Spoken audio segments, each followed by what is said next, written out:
தமிழகத்தில் 30% வக்ஃப் சொத்துக்கள் ஆக்கிரமிப்பு செய்யப்பட்டுள்ளன. வக்ஃப் சட்டத்தால் முழு சொத்தையும் அபகரிக்கும் செயலில் மத்திய அரசு வக்ஃப் சட்டங்களை கொண்டு வந்துள்ளதாக எம்எல்ஏ அப்துல் சமது பேச்சு. பல்லாவரத்தில் சமூக நீதி மாணவர் அமைப்பு சார்பில் மகாத்மா காந்தியின் நினைவு நாளை முன்னிட்டு பயங்கரவாத எதிர்ப்பு தின மாநாடு தனியார் மண்டபத்தில் நடைபெற்றது. நிகழ்ச்சிக்கு சமூக நீதி மாணவர் அமைப்பின் சென்னை மண்டல தலைவர் ஜெயினுலாபுதீன் தலைமை தாங்கினார். இதில் 300க்கும் மேற்பட்ட மாணவர்கள் கலந்து கொண்டனர். இதில் சிறப்பு விருந்தினராக மனிதநேய மக்கள் கட்சியின் சட்டமன்ற உறுப்பினரும் தமிழ்நாடு வக்ஃப் போர்டு உறுப்பினருமான அப்துல் சமது கலந்து கொண்டு பேசினார். அப்போது அவர் கூறுகையில், மத்திய அரசு தற்போது வக்ஃப் சட்டத்தின் மூலமாக ஒட்டுமொத்த பள்ளிவாசல்களையும் சொத்துக்களை கையகப்படுத்தவே இந்த சட்டத்தை கொண்டு வருகின்றனர்.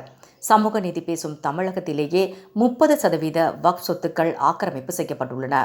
தமிழகத்திலேயே வக்ஃப் சொத்துக்கள் ஆக்கிரமிப்பு செய்யப்படும் சூழ்நிலையில் வட மாநிலங்களில் இந்த சட்டத்தின் மூலம் ஒட்டுமொத்த சொத்தையும் அபகரிக்கும் செயலாகத்தான் அமையும் என்றார். மரியாதை செய்வார்கள்.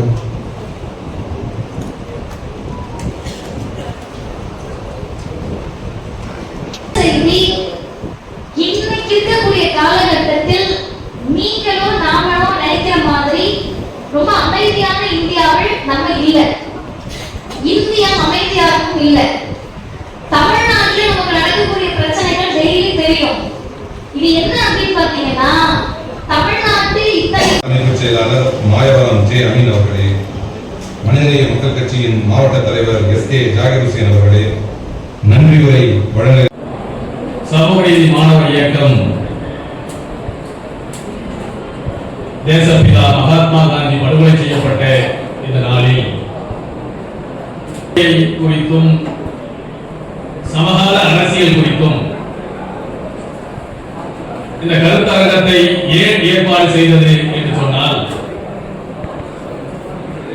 எந்த சமூகத்திற்கு கடந்த கால வரலாறு தெரியவில்லையோ